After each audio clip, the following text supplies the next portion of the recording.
আব্বু, আব্বু, তুমি আমাকে এই কার সাথে বিয়ে দিয়েছো? ইরার এমন চেঁচামেচির আওয়াজ শুনে বাড়ির বাকিরা এসে উপস্থিত হয়। কেননা এরা একটু বদমেজাজি, তা ওনারা সবাই জানে।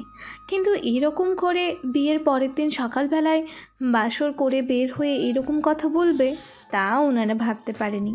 এদিকে ইরার বাবা এসে আকাশের কানে কানে বলে, আকাশ, তোমার যে শারীরিক সমস্যা আছে তা আমাকে আগে কেন বলনি?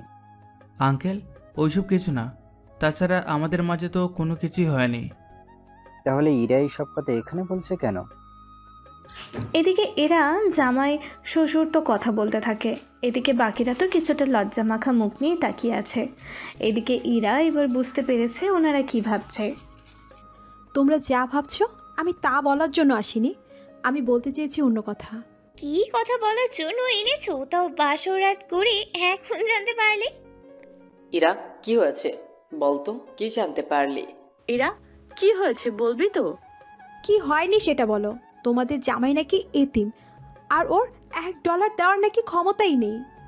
ইরার এমন কথায় বাকি সবাই অবাক হলেও ইরার বাবা কোনো অবাক হয়নি, কেননা উনি আকাশের ব্যাপারে সবই জানে। আর সবটা জেনে শুনে উনি আকাশের সাথে বিয়ে দিয়েছে। হয়তো আপনারা কিছু বুঝতে পারছেন না কী থেকে কি হয়ে গেল, তাহলে আপনাদের কয়েকদিন আগের কাহিনী বলি, তাহলে আপনারা বুঝতে পারবেন। ফ্ল্যাশব্যাক। কয়েকদিন আগে ইরার বাবা গাড়ি করে বাসায় ফিরছিল, তখন ওনার গাড়ির সামনে কয়েকটা লোক এসে দাঁড়ায়। কি ব্যাপার, তোমরা কারা? আর আমার গাড়ির সামনে এভাবে দাঁড়িয়েছো কেন? বেশি কিছু না, তোর কাছে যে বিটকেস ভরা ডলার আছে সেগুলো আমাদের দিয়ে দে। যদি না দেই? তাহলে তোকে এখানেই মেরে ফেলবো। এই বলে ওরা ব্রিফকেস নিয়ে পালিয়ে যেতে থাকে। তখন ওখানে আকাশ এসে ওদের মেরে ব্রিফকেসটা উদ্ধার করে আনে, কিন্তু মারামারি করার কারণে আকাশ মারাত্মকভাবে আঘাত খায়। সেজন্য ইরার বাবা হসপিটালে নিয়ে এসে চিকিৎসা করতে থাকে। 2 দিন পর উনি আকাশকে দেখার জন্য চলে আসে হসপিটাল। ওনাকে দেখে আকাশ বসতে যাবে, তখনই, আরে, তোমাকে কষ্ট করতে হবে না, তুমি এখানে বসো। তা এখন কেমন আছে তোমার শরীর? আলহামদুলিল্লাহ, ভালো আছে আগের থেকে।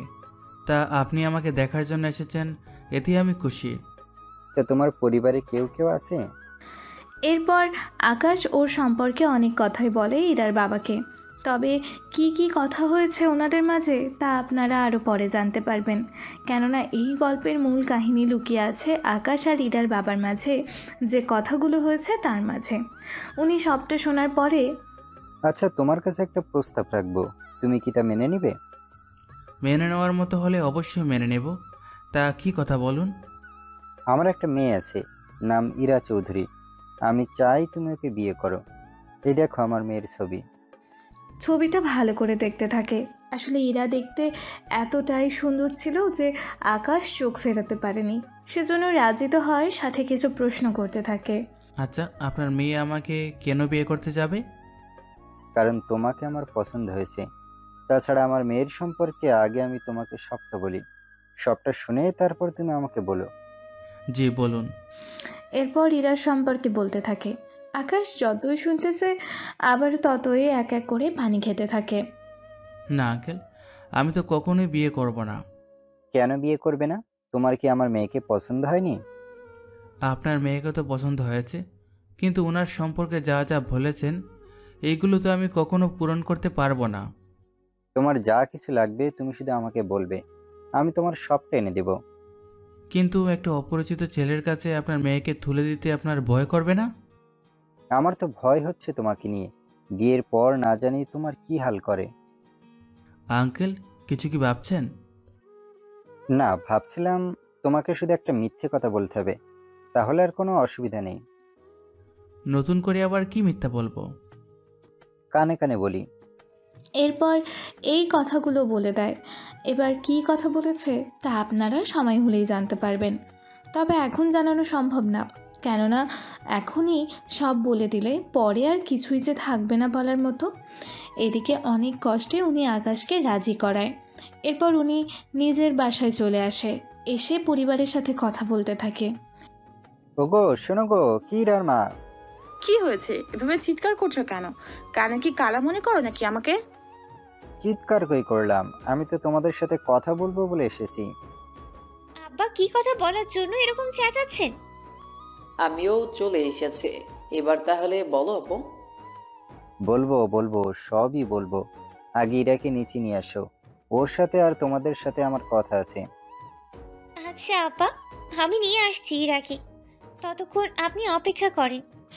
এদিকে ভাবি ওপরে চলে যায়। এদিকে ইরার ভাই, বাবা, মা ওনারা বসে আছে কি কথা বলবে তা শোনার জন্য। এদিকে ভাবি ওপরে এসে, কি ব্যাপার, আমার ননদকে এত খুশি দেখাচ্ছে কেন? আব্বু আজ 1 সপ্তাহ ধরে বলতেছি আমাকে কিছু ডলার দিতে, কিন্তু এতগুলো দিন ধরে দেয়নি, কিন্তু 1 ঘন্টা আগেই ডলার দিয়ে দিল। দেবই তো। তোমার বাবা কি যে কথা পেটে করে নিয়ে এসেছে তা একমাত্র উনিই জানে। কি হলো ভাবি, কিছু কি ভাবছো? বাবা এসেছে আর তোমাকে বলেছে নিচে নামতে। আমি কেন নিচে যাব? তোমাকে যেতে বলেছে, চলো তো এখন। এদিকে উনি ইরাকে নিয়ে আসে নিচে, এসে ইরার বাবার সামনে এনে বসিয়ে দেয়। তারপর উনি নিজের কথাগুলো এক এক করে বলতে থাকে। সবটা শুনে বাকিরা তো অবাকই হয়। এটা তুমি কি করলে? সত্যি আব্বু, তোমার থেকে এরকমটা আশা করিনি। সত্যি আব্বু, আপনি ইরার মত না নিয়ে ওর বিয়ে এভাবে একটা ছেলের সাথে ঠিক করে নিলেন? ইরা তো ছেলেটাকে এখনো দেখলোই না, না দেখিয়ে বিয়ে করে নিবে নাকি? না দেখার কি আছে? তাছাড়া আমি নিজে ছেলের সাথে কথা বলেছি। তা আব্বু, তুমি তো জানোই আমি কীরকম ছেলে পছন্দ করি। যদি ওই রকমই হয় তাহলে আমার কোনো আপত্তি নেই। তুই যেমনটা চাইছিস তেমনই হবে। তাহলে আমি রাজি। তা ছেলের সাথে আমি তাহলে দেখা করে বাকি কথাগুলো বলে নিব। ছেলের সাথে কথা বলার কি দরকার? আমি তো বলেছি কথা। উফ বাবা, ছবি তো দেখালে না, কিন্তু নামটা তো বলবে। ওর নাম পারভেজ হোসেন আকাশ। তা ছবি দেখাও তো আগে। এরপর ছবি দেখার জন্য বাকিদেরও পছন্দ হয়। ছেলে কি করে, পরিবারে কে কে আছে, এই নিয়ে কেউ আর কোনো প্রশ্ন করেনি। কেননা ইরার বাবা যখন নিজে পছন্দ করেছে তখন উনি ভালো ছেলেই দেখেছে, এটা সবাই মেনে নিয়েছে। এদিকে উনি পরে আকাশের জন্য আপাতত একটা থাকার জায়গা করে দেয়, সাথে একটা গাড়ির ব্যবস্থা করে দেয়, যে গাড়িতে করে আকাশ বিয়ের দিন আসতে পারবে। এইদিকে আচ্ছা শোনো, ছেলেটা কি এটার উপযুক্ত হবে? অবশ্যই হবে। তাছাড়া তোমার মেয়ের যে মেজাজ, ওর জন্য ভালো কোনো ছেলে যে পাবো তার তো কোনো গ্যারান্টি নেই। পরে দেখিও, ঝামেলা যেন না হয়। সেসব কিছুই হবে না। এদিকে মোটামুটি বিয়ের তারিখ ঠিক হয়ে গেল, কিন্তু ইরা আর আকাশ ওরা কেউ কাউকে এখনও সরাসরি দেখেনি, শুধু মোবাইলের ছবিতে দেখেছে, এর বাহিরে দেখেনি। এদিকে বাড়ি সাজানো শেষ, বিয়ের জন্য যা যা লাগে সবই কেনা হয়ে গেছে। আজকে ওদের বিয়ে, সেজন্য ইরার বাবা আকাশের জন্য একটা গাড়ি পাঠায়, যে গাড়িতে করে আকাশ আসবে বিয়ে করার জন্য। এদিকে গাড়িতে করে আকাশ তো আসতে থাকে, অন্যদিকে আচ্ছা শোন, আমার হবু হাজবেন্ড যখন গেটে আসবে তোরা কিন্তু ভালো আর মোটা অঙ্কে ডলার চাইবি, আর ওখান থেকে যা পাবি 3/1 আমার, আর বাকি 2 তোদের সবার জন্য থাকবে। ঠিক আছে, তাই হবে। তুই শুধু দেখে যা আগে আগে হতা হে ক্যা। এই বলে রিয়া আর রিমো হাসতে থাকে। এদিকে বর চলে আসার খবর শুনে ওরা নিচে আসে। একটু পরে আকাশ গাড়ি থেকে নামে, তখন ওর পাশে আর কেউ ছিল না, মানে আকাশে এতিম তা ওনারা জানতো না। কি ব্যাপার দুলা ভাই, বাকিরা কোথায়? সত্যি ভাইয়া, আপনার বন্ধু নেই কোনো? আপনি শুধু একাই চলে এসেছেন বিয়ে করার জন্য? ব্যাপারটা কেমন অদ্ভুত লাগছে না? এদিকে আকাশ কিছু বলতে যাবে, তখনই ইরার বাবা ওখানে চলে আসে। কি ব্যাপার, তোমরা আকাশকে বাইরে দাঁড় করিয়ে রেখেছো? ভিতরে তো নিয়ে চলো। আঙ্কেল, আমাদের পাওনা আগে বুঝিয়ে দিক। কিসের পাওনা? তোমাদের থেকে আগে কি আকাশ কোনো ডলার ধার করেছিল নাকি? আরে গেটে যে ডলার দিতে হয় সে ডলার চাইছি আমরা। এরপর ইরার বাবা ইশারা করলে আকাশ 1 বান্ডেল ডলার ওদের হাতে তুলে দেয়। তারপর ওরা ওখানে সব কাজ শেষে বিয়ের অনুষ্ঠানে নিয়ে যায়। এরপর ওরা চলে যায় ইরার কাছে, আর ইরার বাবা এরপর আকাশের সাথে কথা বলতে থাকে। এদিকে রিয়া আর রিমুকে দেখে, ইরা ওদের জন্য অপেক্ষা করতে থাকে রুমের মধ্যে। ইরার সাথে ওর ভাবিও ছিল। ওরা আসা মাত্রই, দোস্ত অনেকগুলো ডলার দিয়েছে। কত ডলার দিল? পুরো $2000। বাহ, শ্বশুর মশাই তো দেখি তোমার বিয়ে একজন ভালো ছেলে দেখিয়ে দিয়েছে। তা দেখতেছি। তা বিয়ের পরে আবার আমাদের ভুলে যাস না। তোদের বলবো কেন? এই যে ডলারওয়ালা হাজবেন্ড পাওয়ার পরে ভুলে তো যেতেই পারিস। তেমনটা কিছু হবে না। আচ্ছা, কাজী কি এসেছে? তোর দেখে আর দেরি সহ্য হচ্ছে না। তার বলতে এদিকে কিছুক্ষণ পরে কাজী আসলো। দিনমোহর নির্ধারণ করে বিয়ে পড়িয়ে কাজী তো চলে যায়। এদিকে রেস্ট করার জন্য আকাশকে একটা রুমে এনে রাখা হয়। ওখানে ইরার বাবাও ছিল। আব্বু, আমি এতগুলো দেনমোহর দিব কি করে? আরে তোমাকে কেউ কি বলেছে দেনমোহর দেওয়ার জন্য? কিন্তু আপনার মেয়ে যদি দেনমোহর চায় তখন কি করব? কিছু একটা বলে সময় চেয়ে নিও, বাকিটা পরে আমি সামলে নিব। ঠিক আছে, তাই করব। এদিকে আকাশ কয়েক ঘন্টা পরে ইরার রুমে আসে। আসলে আজকের বাসর রাত ইরার বাড়িতেই করবে, সেজন্য রুমে নিয়ে আসা হলো। রুমের মধ্যে ওরা কত রকমের হাসি তামাশা করতে থাকে আকাশকে নিয়ে। কিছুক্ষণ পরে, আচ্ছা অনেক হয়েছে সময়, এবার চলো আমরা নিজেদের রুমে যাই। ওদের এবার একা থাকতে দাও। ইরা, তুই ভয় পাস না? আমি কেন ভয় পাবো? তা তো আজ রাতেই টের পাবি। এমনভাবে বলছিস মনে হচ্ছে তোর কয়েকবার হয়ে গেছে, সেজন্য তুই সবই জানিস। আচ্ছা তোমরা নিজেদের মধ্যে ঝগড়া বন্ধ করো, এবার ওদের একা থাকতে দাও। এরপর বাকি সবাই তো চলে যায়। রাতে ওদের মধ্যে অনেকে কথা হয়। কী কী কথা হয়েছে তা আপনারা পরেও জানতে পারবেন, কেননা এখন যদি বলে দেই তাহলে সমস্যা হয়ে যাবে অনেক বেশি, সেই জন্য বললাম না। পরের দিন সকালবেলায় কী কী হয়েছে তা তো আপনারা প্রথম পর্বে জেনেছেন। যারা প্রথম পর্ব শোনেননি তারা অবশ্যই শুনে নেবেন। আর গল্পের ফ্ল্যাশব্যাক এখানেই শেষ করে সামনে কি হচ্ছে তা নিয়ে কথা বলতে থাকি। বর্তমানে তা আব্বা, ইরা কি সত্যি বলছে এই ছেলেটার সম্পর্কে? ইরার বাবা তো চুপ করে আছে। এদিকে আকাশকে বাকিরা অপমান করতে থাকে, কেননা যখন ওরা জানতে পারে আকাশের $1 দেওয়ার মতো সামর্থ্য নেই। আমি বুঝি না আব্বু, তুমি জেনে শুনে এর মতো একটা ফকিরের কাছে ইরার বিয়ে দিলে? ইরা আমার মেয়ে, আর আমি ওকে যার সাথে খুশি তার সাথে বিয়ে দেব। এতে কারো যদি কোনো আপত্তি থাকে এতে আমার কিছু করার নেই। আকাশ ওর স্বামী, আর ওকে এটা মেনেই চলতে হবে, থাকতে হবে ওর সাথে। না বাবা, আমি ওর মতো একটা ফকিরকে স্বামী হিসেবে কখনোই মানব না। সে তোমার ইচ্ছে, তবে ওকে স্বামী হিসেবে মানা ছাড়া তোমার হাতে আর অন্য কোনো উপায়ও নেই। তাছাড়া তোমাকে যা বলার জন্য এসেছি, আকাশ আজকে থেকে এই বাড়িতেই থাকবে। ওর যেহেতু ঘর নেই, সেখানে আজ থেকে ইরার সাথে ও ইরার রুমে ঘুমাবে। ওর মতো ছেলেকে আমি স্বামী হিসেবে মানি না। আমি ওকে ডিভোর্স দিয়ে দিব। এটাই ভালো হবে, তুই ওকে ছেড়ে দে। ঠিক বলেছো আম্মু, ওর মতো ফকির যদি এই বাড়ির জামাই হয় তাহলে আমাদের মান সম্মান সব তো নষ্ট হয়ে যাবে। আমি আজকেই উকিলের সাথে কথা বলে এরা তোর ডিভোর্স নেওয়ার ব্যবস্থা করতেছি। এদিকে সবার কথা শুনে আকাশের চোখের পানি তো ঝরতে থাকে, কেননা এরকমভাবে ওকে অপমান করবে তাও ভাবতেও পারেনি। এদিকে আকাশ বের হয়ে যেতে চাইবে, তখনই ইরার বাবা আকাশকে বাধা দেয়। কোথায় যাচ্ছ তুমি? আপনার কি মনে হয় এত অপমান সহ্য করার পরও আমার এখানে থাকা উচিত? তুমি কোথাও যাবে না, এখানেই এই বাসায় থাকবে। এতগুলো মানুষের অপমান সহ্য করে কি এখানে থাকতে পারবো? দেখো যাই হয়ে যাক, তোমাকে এখানেই থাকতে হবে। কোন অধিকারে থাকবেন? এরা তো ওই ছেলেকে স্বামী হিসেবে কখনোই মেনে নিবে না।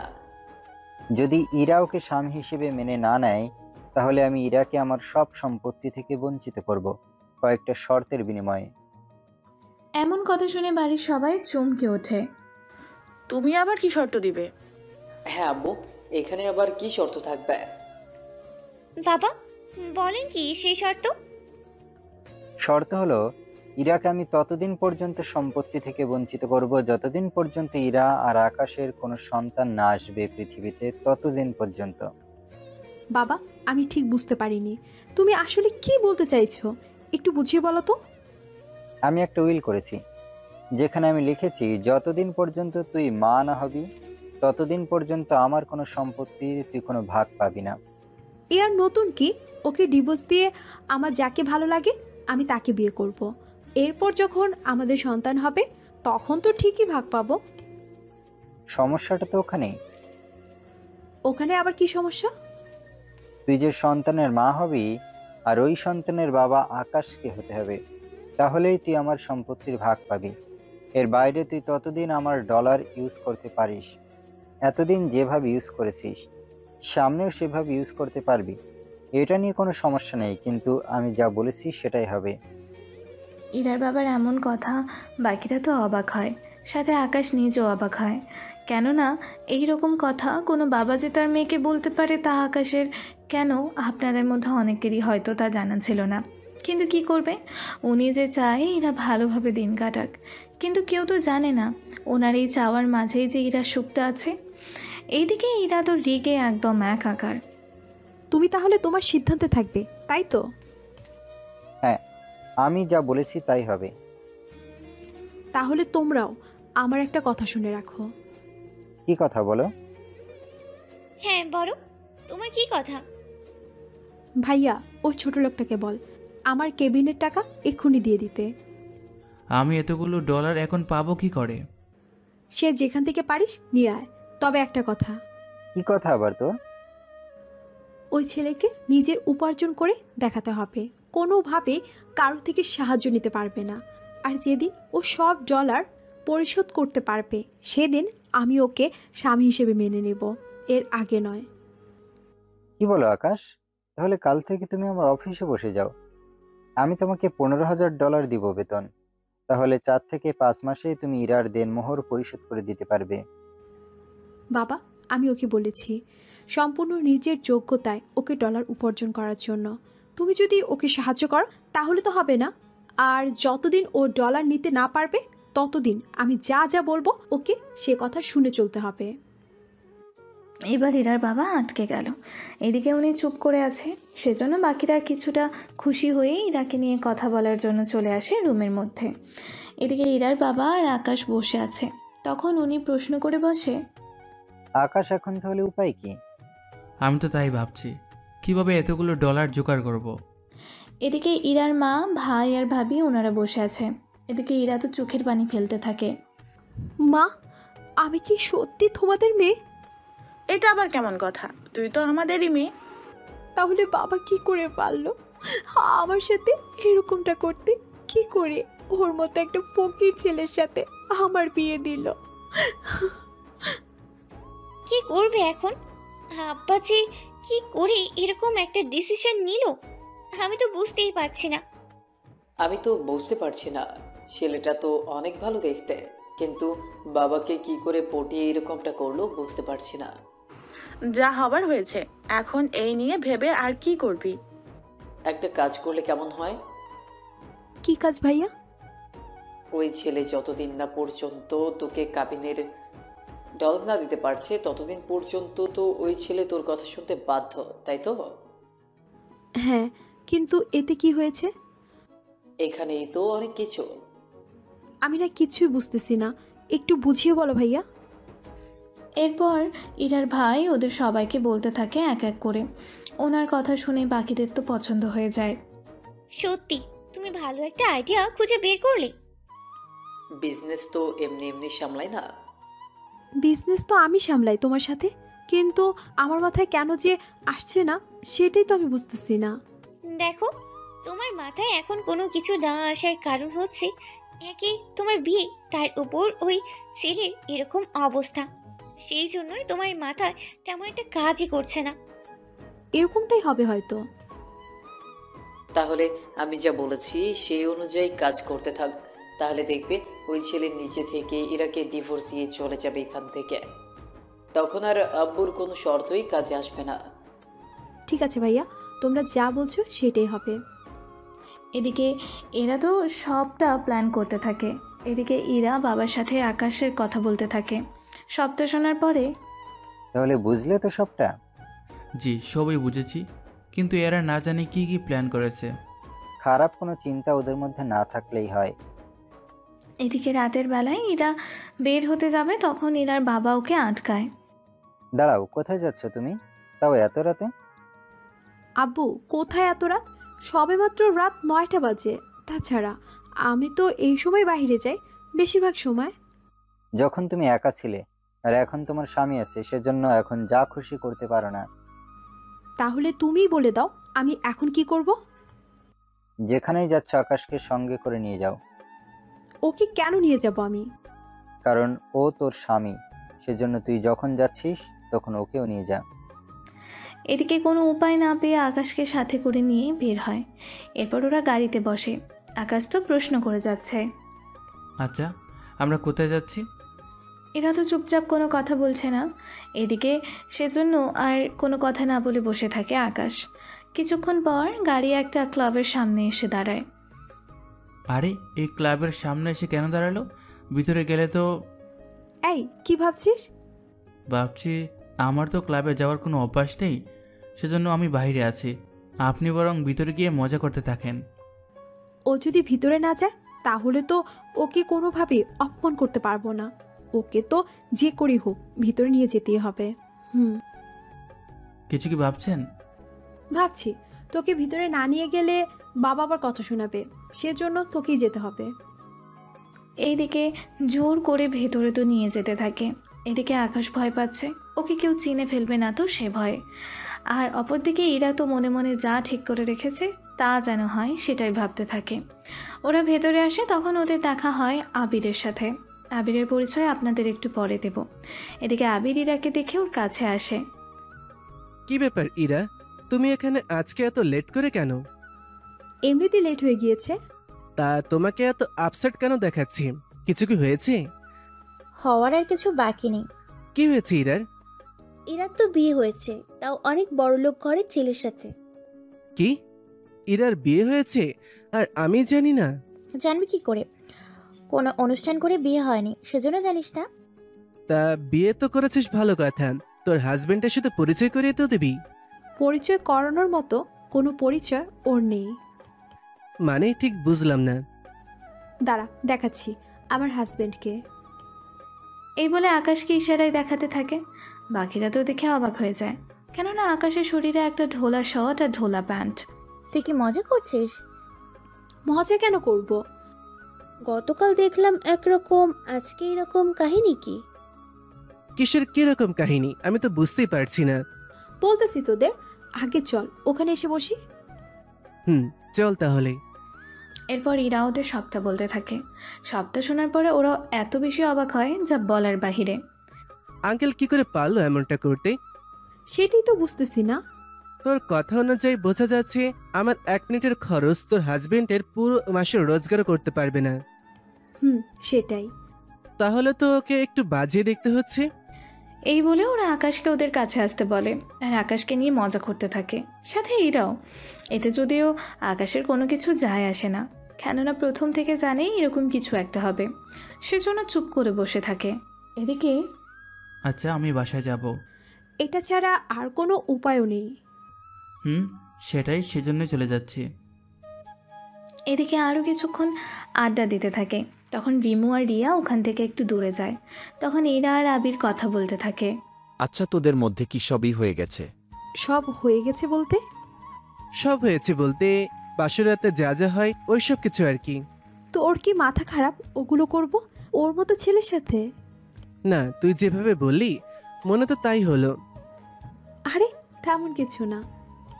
তোকে কিছু কথা বলার ছিল আমার। কি কথা? কথাটা কিভাবে বলবো তাই ভাবছি। তুই আমার বন্ধু, তার উপর বিজনেসের মধ্যে তোরা আমাদের থেকে অনেক উঁচুতে। তাহলে বলতো এতে অসুবিধা কোথায়? যদি কিছু মনে না করিস, আমি তোকে বিয়ে করতে চাই। তোর কি মাথা খারাপ আবি? আমি তোকে শুধু বন্ধু ভাবি। তাতে কি, আমি তো তোকে বন্ধুর পাশাপাশি বউ ভাবতাম। ভেবেছিলাম কয়েক মাস পরে তোর বাসায় বিয়ের প্রস্তাব পাঠাবো, কিন্তু তুই যে আমাকে এরকম কিছু কথা বলবি তা তো আমি ভাবতেই পারিনি। আমিও ভাবতে পারিনি তুই যে আমাকে নিয়ে এগুলো ভাবছিস। চলি আমি এখান থেকে। এদিকে ইরা তো চলে যায় এখান থেকে। এদিকে রিয়া আর রিমু তখন আবিরের কাছে আসে। কি হচ্ছে আবির? এরা এভাবে উঠে গেল কেন? তুই কি ওকে কিছু বলেছিস? আবির এরপর ওদের সবটা বলতে থাকে। সবটা শোনার পরে, আবির তোর কি মাথা খারাপ? কেন, কি করলাম? তোদের যা ক্ষমতা ডলার আছে সেগুলো দিয়ে তো ইরাকে তুই 50 বার কিনতে পারবি। আমি তা জানি, কিন্তু ওর ওপরে কেন জানি মন চলে এসেছে। কিন্তু ওই আকাশের বাচ্চার জন্য তো কিছুই হলো না। আমার মনে হয় তুই ইরার ব্যাপারটা মাথা থেকে নামিয়ে দেওয়াই ভালো হবে। আমারও তো তাই মনে হয়। আমি তো এত তাড়াতাড়ি হাল ছাড়বো না। তাছাড়া ইরা আমার কথায় না বলার জন্য ওর পরিবারের বিজনেসের মধ্যে কত বড় যে ক্ষতি আসতে চলেছে তা এরা নিজেও জানে না। সেটাও তো কথা, ওদের পুরো পরিবারের বিজনেস তো তোদের সাথে জুড়ে। তোরা যদি ওদের সাথে বিজনেস ডিল না রাখিস তাহলে তো ওরা আরো গরিব হতে থাকবে। আমি তাই চাইবো, কিন্তু কিন্তু কি আবির? আমি আরো কয়েকবার চেষ্টা করে দেখি, যদি সবটা ঠিক থাকে তাহলে তো ভালোই, নয়তো আমাকে কিছু একটা করতে হবে। ঠিক আছে, যা খুশি কর। এদিকে ইরা বাসায় চলে আসে, অন্যদিকে আবির ওর বাড়িতে আসে। পরের দিন সকালে ওর বাবার সাথে কথা বলতে থাকে। কি বলছিস আবির? তার বলতে, ওরা যে নিজেদের মধ্যে এত কিছু করে নেবে তা তো আমি বুঝতে পারিনি। তাহলে কি আমি ওর পরিবারের সাথে সবকিছু শেষ করে দিব? এখন কিছু করতে হবে না, আমি আরো কয়েকটা বার চেষ্টা করে দেখি, তারপর যদি না হয় তখন জানাবো। ঠিক আছে, আমি তাহলে অফিসে গেলাম। এই বলে আবিরের বাবা মিস্টার জাফর চৌধুরী চলে যায় অফিসে। জাফর চৌধুরী হলো আমেরিকার সবচেয়ে বড় ব্যবসায়ী আর ধনী লোকেদের মধ্যে অন্যতম। ধনীর দিক দিয়ে উনি নাম্বার 2 আছে, কিন্তু 1 নম্বরে কে আছে তা ওনারা কেউই জানে না, নাই ওনাদের কেউ দেখেছে। এইদিকে আপনারা তাহলে বুঝতেই পারছেন আবিরের পরিবার কতটা ধনী। তার চেয়ে বড় কথা হলো আবিরের পরিবারের সাথে জড়িত আছে এরার পরিবারের ব্যবসায়। আবির যদিও ওর বাবাকে বলে এরাদের সাথে সব কিছু ক্যান্সেল করে দিতে, তাহলে কিন্তু এরাদের শত শত কোটি ডলার লস হবে। এদিকে আবিরের পরিবার আর ক্ষমতা সম্পর্কে তো জেনেছেন। এইদিকে আবির ওর পরিবারকে এখনও কোনো কিছু জানালো না, কেননা আবির একটা সুযোগ খুঁজতে থাকে, যেই সুযোগের মধ্যে ইরাকে ফেতে পারে। সকালবেলায় ইরা, এই নাও তোমার নাস্তা। হ্যাঁ দাও ভাবি। ইরা, তুই কি অফিসে যাবি? কেন? হঠাৎ করে আবির আমার সাথে কি বিষয় নিয়ে যেন কথা বলতে চাইছে, কিন্তু কোন বিষয়ে সেটা বুঝতেছি না। তা তুমি অফিসে যাওয়ার পরেই তো দেখতে পারবে। আমি বলি কি, এরা ও তোর সাথে যাক, এতে দুজনে মিলে বুঝে নিতে পারবি। সেটাই ভালো হবে তাহলে। ইরা কেন অফিসে যাবে? আব্বু, ইরা তো এতদিন ধরে আমার সাথে অফিস সামলে এসেছে, তাছাড়া তুমি তো সব জায়গায় আর যেতে পারছো না, সেই জন্য আমাদের দুজনকে কিছু অফিসের দায়িত্ব দিয়েছ। দিয়েছি, কিন্তু ইরার বিয়ে হয়েছে 1 দিন হলো। কোথায় আকাশকে সময় দিবে, ওকে ঘুরতে নিয়ে যাবে, তা না করে ও যদি অফিসে যায় আর আমিও একটু পরে অফিসে যাব, তাহলে ছেলেটা একা একা কি করবে? বাবা, যাকে আমি স্বামী হিসেবে মানি না তার সাথে সময় কাটানোর কথা তো প্রশ্নই ওঠে না। সে যাই হোক, ও তোর স্বামী, সেজন্য ওকে তো মেনে নিতেই হবে। তাছাড়া তোকে এখন কোথাও যেতে হবে না, তুই আপাতত 10 থেকে 15 দিন আকাশের থাকবি আর ওকে নিয়ে ঘুরতে বের হবি। কিন্তু বাবা, আমি আর কোনো কথা শুনতে চাই না, এটাই আমার শেষ কথা। এদিকে বাকিরা কোনো কথা বলছে না, সবাই চুপ করে আছে, কেননা ইরার বাবা একজন হার্টের রোগী, সেজন্য ওনাকে বেশি উত্তেজিত করা ঠিক হবে না। সেজন্য ইরা রাজি হয়ে যায়। ঠিক আছে আব্বু, তাই হবে। তা আকাশ কোথায়? ওকে তো দেখছি না। সকাল উঠে কোথায় যেন গিয়েছে, তা আমি শিওর জানি না। একটা কল দে ওকে, কোথায় আছে কি করতেছে তা খোঁজ নিয়ে আমাকে জানা। কিন্তু বাবা, ওর নাম্বার তো আমার কাছে।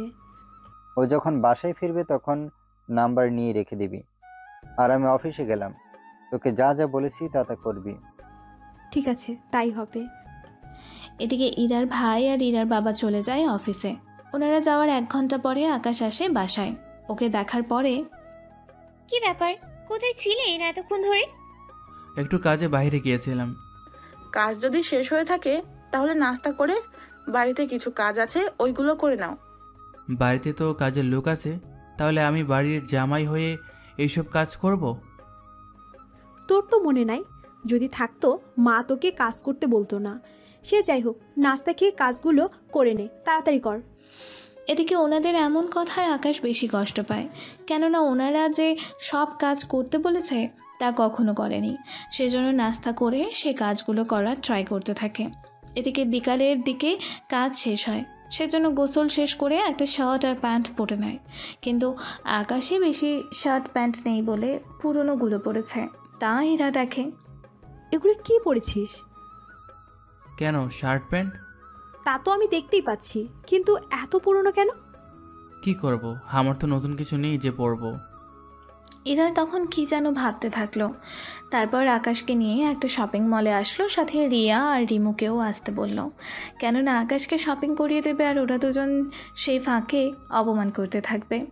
এটাই ছিল ওদের প্ল্যান। ঠিক যেমনটা ভাবলো সেই রকমই হলো। ওরা দুজনে এসে হাজির হলো শপিং মলে, কিন্তু ইরা ওদের দেখে এমন ভান করলো মনে হচ্ছে ও কিছুই জানে না। একটু পরে, কিরে তোরা এখানে? আমরা তো এসেছি একটু কেনাকাটা করতে। তা তুইও কি এসেছিস কিনতে? এসেছি, তবে আমার জন্য না। তাহলে কার জন্য? ওই খ্যাত ছেলেটার জন্য? আরে ও তো আমার হাজবেন্ড। আরে মজা কেন করিস? ওর মতো খ্যাত ছেলে কিনা তোর হাজবেন্ড হবে? হাসালি বান্ধবী। ভালো করে তাকা, তাহলে বুঝতে পারবি এটা কে। সরি বান্ধবী, আমরা ঠিক চিনতে পারিনি। আসলে উনি এমনভাবে এসেছে যে বোঝার কোনো উপায় নেই। কি করব বল, সবই আমার পোড়া কপাল। তাহলে চল, তোর হাজব্যান্ডকে কিছু কিনে দে। তা এত দামি দামি জিনিস তোর হাজবেন্ডের পছন্দ হবে তো? কারণ সে তো সবসময় এরকম বস্তি মার্কা পোশাক পরে থাকে। এত দামি জিনিস আমার মনে হয় না পরতে পারবে। দেখ, আমি জানি তোরা ওকে অপমান করতেছিস। আরে আমরা তো মজা করতেছি। তা চলেন ভাইয়া, আজকে আপনার পুরো শপিং খরচ আমরা দুজন দিব। তোরা কেন দিবি? বাইরে তো জামাই বলে কথা, এইটুকু তো করতে পারি। এদিকে আকাশ শত না করার পরেও ওরা কিনে দিতে থাকে। মোটামুটি ওরা অনেক কিছু কিনে দেয়। এবার ওরা আসে রেস্টুরেন্টে খাওয়ার জন্য। তা কি খাবি বল? আমাকে কেন জিজ্ঞেস করছিস? ভাইকে জিজ্ঞেস কর, উনি যা খেতে চায় তাই তাই অর্ডার কর।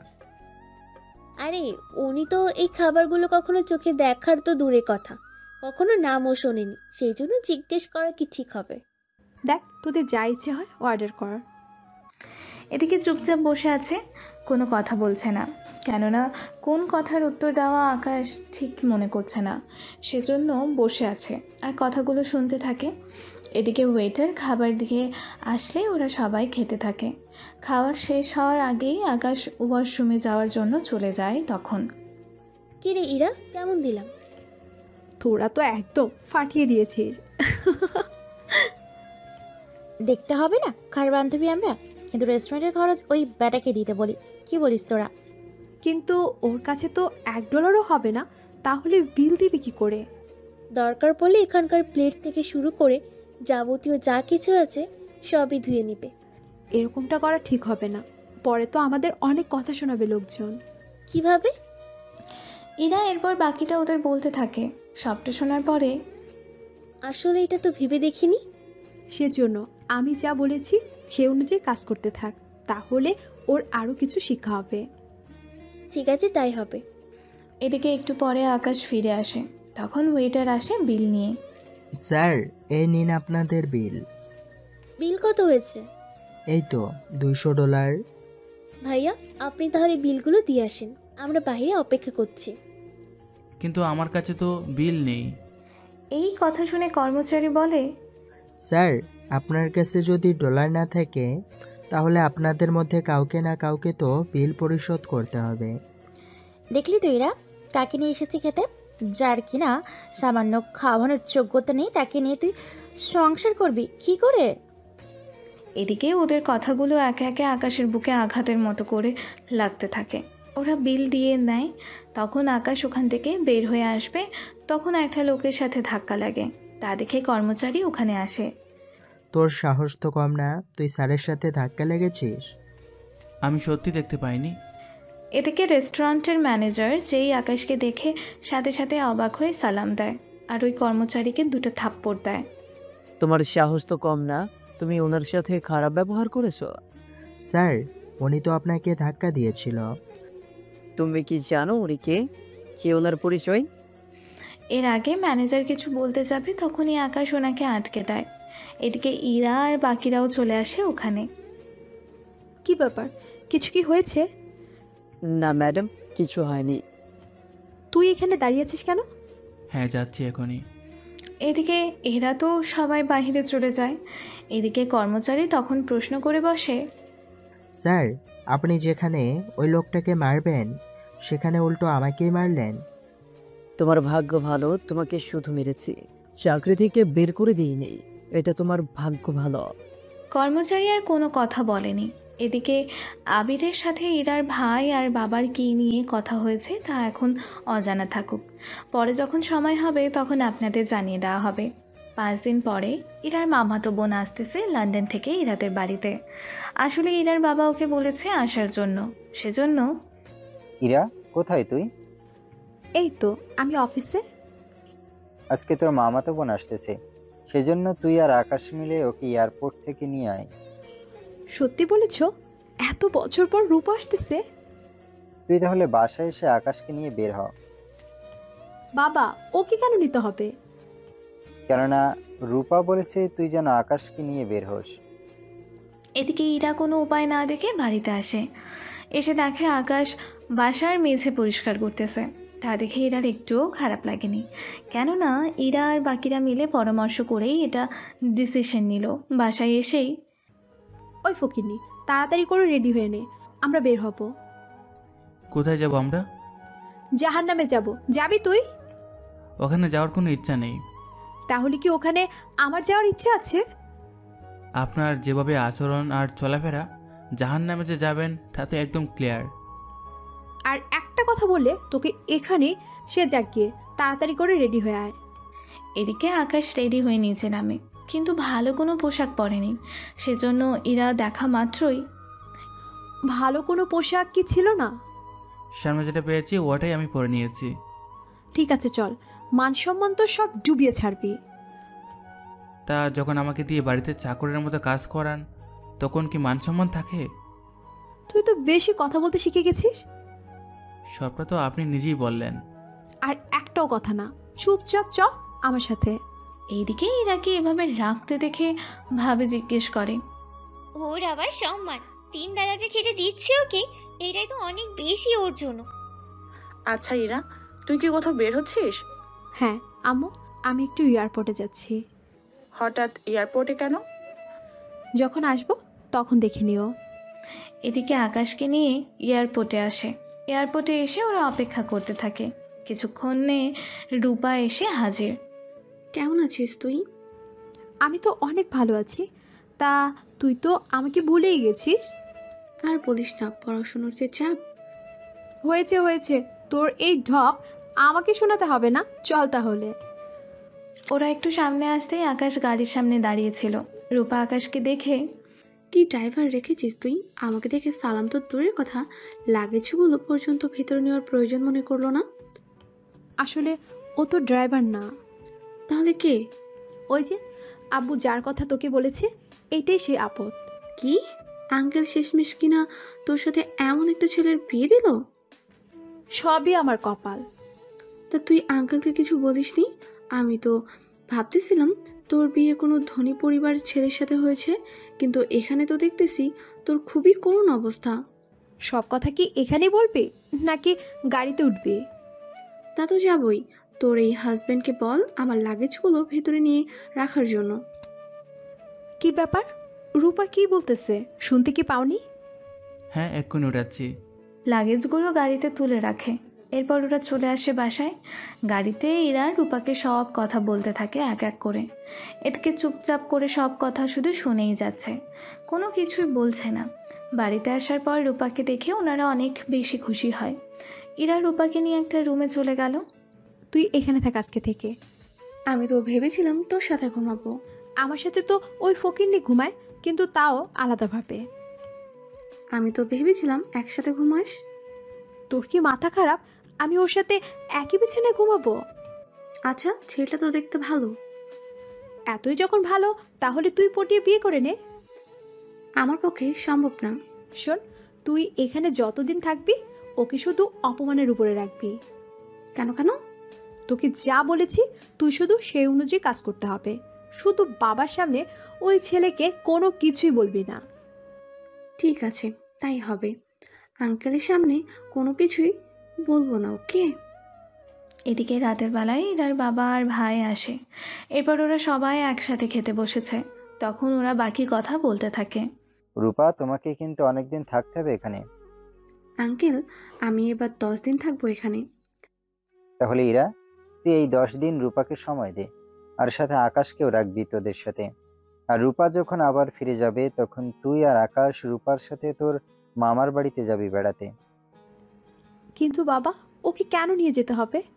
ঠিকই তো আঙ্কেল, আমি আর ইরা না হয় ঘুরে আসবো, কিন্তু ওনাকে কেন নিতে হবে? আমি যখন বলেছি তখন নিতে হবে। আর আকাশ, তোমার যদি পাসপোর্ট না থাকে তোমার কাগজপত্র আমার ছেলেকে দাও। বাবা, আমাকে কেন? তুই ওর পাসপোর্ট এই 10 দিনের ভেতরে করে দিবি, তাহলে ওরা যাবে। পাসপোর্টের সাথে ওদের 3 জনের যাওয়ার ব্যবস্থা করবে। ঠিক আছে আব্বু, তাই হবে। তখনই আকাশ বলে ওঠে, আমার পাসপোর্ট আছে। তাহলে তো আর কোনো কথাই নেই, বাকিটাও সামলে নেবে। ঠিক আছে আব্বু, তাই হবে। খাবার শেষে ওরা যে যার রুমে চলে যায়। এদিকে ইরা রূপার সাথে কথা বলতে থাকে। এবার কি হবে? ওর মতো ফকুনিকে যদি সাথে নিয়ে ঘুরি তাহলে তো আমাদের মান সম্মান সবই শেষ হয়ে যাবে। তবে একটা দিক দিয়ে ভালোই হয়েছে। যেমন কিভাবে? আমরা ওকে সাথে করে ঘুরবো আর জায়গায় জায়গায় অপমান করে বেড়াবো।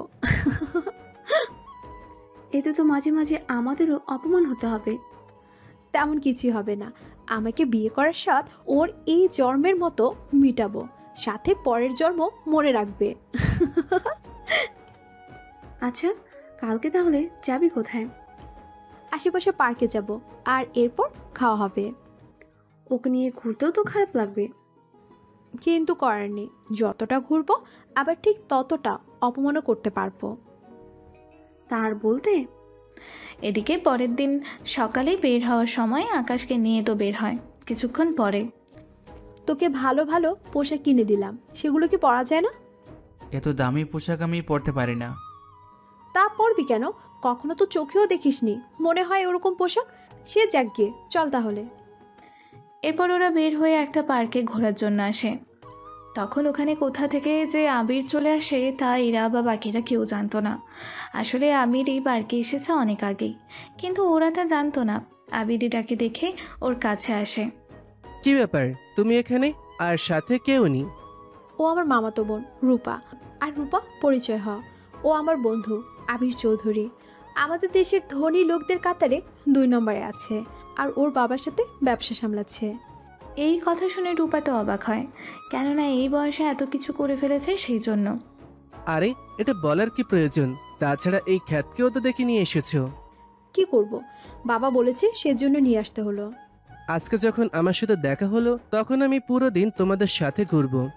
এরপর ওরা রাজি হয়ে গেল। তারপর ওরা ঘুরতে তো থাকে, সাথে আকাশকে তো অপমান করতেই থাকে। দুপুরে খাবারের সময় ওরা একটা রেস্টুরেন্টে আসে। তারপর ওয়েটারকে ডেকে আনে।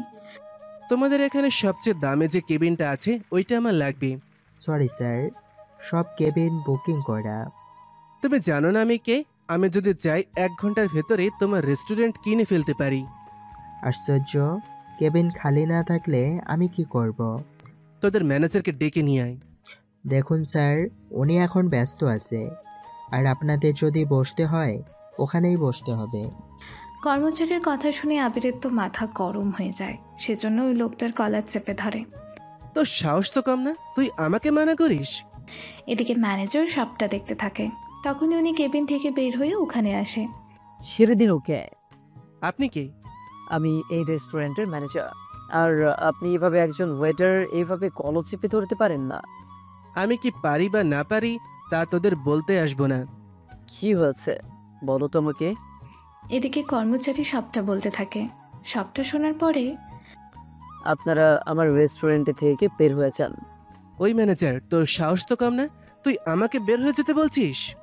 হ্যাঁ বলছি, কারণ আপনার মতো কাস্টমার আমাদের না হলেও চলবে। এদিকে ম্যানেজার ওদের অপমান করতে থাকে। এতে আবিরের তো রাগ বাড়তে থাকে। এরপর যখনই ওরা ওখান থেকে বের হতে যাবে তখনই ওখানে আকাশ চলে আসে। আকাশকে দেখেই, আপনি এখানে? আমাকে বললি তো আমি নিজে এসে আপনাকে নিয়ে যেতাম। আকাশ ইশারায় ম্যানেজারকে চুপ থাকতে বলে। এদিকে ওরা তো অবাক হয়ে যায়, কেননা এতক্ষণ যেখানে আবিরের মতো ছেলেকে পাত্তা দিল না সেখানে আকাশকে স্যার বলে ডাকছে সেই জন্য। আমাকে অপমান করে তাড়িয়ে দিচ্ছিস, আর ওর মতন ভিখারিকে তুই স্যার বলছিস? আমি কাকে স্যার বলবো, অন্য কাউকে কি বলবো তা আপনার কাছ থেকে জানতে হবে না। তাছাড়া এখন যেতে পারেন আপনি। আকাশ স্যার, আপনি আসুন আমার সাথে, আমি নিজে আপনার খাবার সার্ভ করে দিব। তুই ম্যানেজার অনেকবার বেড়েছিস। 1 ঘন্টার ভেতরেই আমি হোটেল কিনে নিব, তারপর তোকে এই হোটেল থেকে আমি কান ধরিয়ে বের করে দিব। কথাটা মনে রাখিস। চেষ্টা করে দেখুন এই হোটেল কিনতে পারেন কিনা। এদিকে আকাশ চুপচাপ দাঁড়িয়ে আছে, সাথে ম্যানেজারও। এদিকে ইরা আর রূপা কোনো কথা বলছে না, কেননা রূপা না জানলেও ইরা ভালো করে জানে আবির এখন ঝামেলা করেই ছাড়বে। এদিকে আবির কাকে যেন কল দিয়ে এই রেস্টুরেন্ট কেনার জন্য বলে। শোনো, আমি একটা ঠিকানা দিচ্ছি। এই রেস্টুরেন্ট আমি 1 ঘন্টার মধ্যে কিনতে চাই। যত ডলার লাগে তবু এই হোটেল কিনে নাও। এই যে মিস্টার আবির, যতই যা খুশি করুন না কেন, এই হোটেল কেনার ক্ষমতা আপনার নেই। এই আবির চৌধুরীকে তুই চিনিস না। আমার একটা কলে এখানে কি কি হতে পারে তুই নিজেও জানিস না। আরে কি দরকার এত ঝামেলা করার? উনি যখন বলেছে কেবিন নেই, তখন আর ঝামেলা করার কি দরকার? ওই তুই কে রে? আমাকে জ্ঞান দিতে আসবি না বলে দিলাম। আবিরের এমন কথাবার্তায় আর আচরণে বাকি কাস্টমারগুলো ডিস্টার্ব হচ্ছে, সেই জন্য গার্ড, ওনাকে বাইরে বের করে দাও। আর উনি যদি নিজের ইচ্ছেতে বের হতে না চায়, তাহলে ধাক্কা দিয়ে বের করে দাও। এই কথাটা শুনে আবির তো আরও বেশি রেগে যায়। রাগের বশে বন্দুক বের করে ম্যানেজারের মাথায় ধরে। তোকে মেরে ফেলতে আমার 1 সেকেন্ডও ভাবতে হবে না। এই দিকে ইরা আর রূপা মিলে আবিরকে শান্ত করায়। একটা সময় আবির ম্যানেজারকে এখান থেকে চলে যেতে বলে। এদিকে ওরা ওই রেস্টুরেন্ট থেকে বের হয়ে আসে, কিন্তু আবিরের রাগ এখনও কমেনি। সেজন্য গাড়ি উল্টাপাল্টা চালিয়ে অন্য একটা গাড়ির সাথে অ্যাক্সিডেন্ট করে বসে। এতে ওই লোকটা বের হয়ে আবিরের কলার চেপে ধরে। ওই, চোখ কি আকাশে রেখে গাড়ি চালাস নাকি? একে তো আবির রেগে আছে, দ্বিতীয়ত এই লোকটার কথায় আবিরের আরও রাগ হয়। এতে করে আবির বন্দুক বের করে গুলি করতে যাবে, ওই লোকটার সাথে থাকা বাকিদের মধ্যে একজন গুলি করে আবিরকে। এতে গুলি এসে আবিরের বুকে লাগে, আর ও ওই লোকগুলো ওখান থেকে পালিয়ে যায়। এইদিকে ইরা, রূপা আর আকাশ মিলে আবিরকে হসপিটালে নিয়ে আসে। যে হসপিটালে নিয়ে এসেছে ওই হসপিটাল আবিরদের। ডক্টর আবিরকে দেখে চিনতে পারে, আর সব কাজ ফেলে উনি আবিরের চিকিৎসা করতে থাকে। সাথে আরও কিছু ডক্টরও ছিল। এদিকে ডক্টর কল দেয় আবিরের বাবাকে। স্যার, আমি আপনার হসপিটাল থেকে ডক্টর খন্দকার বলছি। হ্যাঁ বলো, কিছু কি হয়েছে হসপিটালের মধ্যে? স্যার আসলে কি হয়েছে বলবে তো? আবির স্যারকে কারা যেন গুলি করেছে, আর ওনাকে 2টা মেয়ে আর একটা ছেলে মিলে হসপিটালে নিয়ে এসেছে। কথাটা শুনে জাফর চৌধুরী তো অবাক হয়ে যায়, কেননা আবিরের আশেপাশে সব সময় 20 জনের মতো সিকিউরিটি থাকে, আর ওরা থাকতে আবিরের এরকম অবস্থা হয়েছে এটা ভেবেই উনি অবাক হয়। এক্ষুনি আসতেছি আমি, আমার ছেলের যেন কোনো কিছু না হয়। চিন্তা করবেন না স্যার, আমি ওনাকে বাঁচিয়ে তুলব। এদিকে ডক্টর চিকিৎসা করতে থাকে, আর অন্যদিকে জাফর চৌধুরী তো 30 জন সিকিউরিটি নিয়ে আসতে থাকে হসপিটালের দিকে। এদিকে উনি হসপিটালে এসে ইরাকে দেখতে পায়। জাফর চৌধুরী ইরাকে চিনে, সেজন্য ওর সাথে আগে কথা বলে। এ কি ইরা, তুমি তাহলে নিয়ে এসেছো আবিরকে? জি আঙ্কেল, তবে চিন্তা করবেন না, আবির এখন ঠিক আছে। শুধু ঠিক হতে হতে 1 মাস সময় লাগবে। কি করে হলো এইসব? আসলে আঙ্কেল, ইরা, যা বলার স্পষ্ট করে বলো। ওর সাথে সিকিউরিটি ছিল, ওরা নেই কেন? এরপর ইরা সবটা বলতে থাকে। সবটা শোনার পরে জাফর তো রেগে যায়, কিন্তু ইরা রেস্টুরেন্টে সব কথা বলেনি, শুধু অল্প কিছু বলেছে, যেন উনি বাকিটা ঠিক করে নেয়। এদিকে একটু পরে, ওরা কারা ছিল? আর যখন গুলি করেছিল তখন কি গাড়ির সামনে ছিল নাকি পিছনে ছিল? সামনেই ছিল। কিন্তু কেন আঙ্কেল? সিকিউরিটি সিকিউরিটি জি স্যার, বলুন। আবিরের গাড়িতে ভিডিও রেকর্ড হয়, কি করে এইসব হলো তা সব আমি জানতে চাই। আর যারা এই কাজ করেছে তাদের সবাইকে আমি 1 ঘন্টার মধ্যে আমার সামনে দেখতে চাই। স্যার, আমরা আগে ভিডিও চেক করে আপনাকে দেখাচ্ছি, তারপর আপনি যা বলবেন তাই করব। ঠিক আছে, তাড়াতাড়ি করো, আমার হাতে একদম সময় নেই। এরপর ওরা গাড়ি থেকে ভিডিও দেখতে থাকে, সাথে ভিডিও করে নিয়ে এসে জাফর চৌধুরীকে দেখাতে থাকে। উনি তো দেখে রেগে যায়। ইরা, ওরাই কি ছিল? জি আঙ্কেল, ওরা 5 জনই ছিল। ওদের আমি 1 ঘন্টার ভিতরে আমার সামনে দেখতে চাই, মৃত অথবা জীবিত অবস্থায়।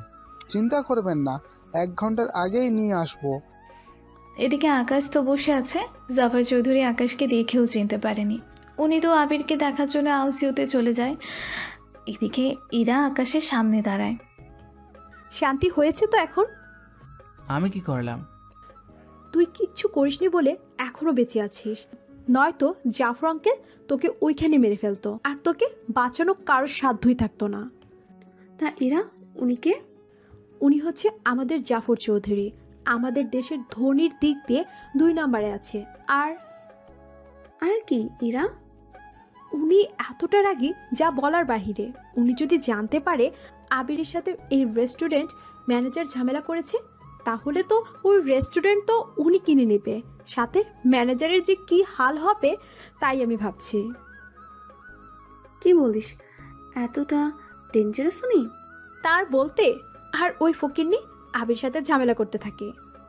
সবই শুনলাম আর বুঝলাম, তাই একটা কথা ভেবে দেখো, উনি যদি 2 নম্বর হয়ে এতটা ক্ষমতা ওনার থাকতে পারে, তাহলে ভেবে দেখো যিনি 1 নম্বরে আছে ওনার কতটা ক্ষমতা থাকতে পারে।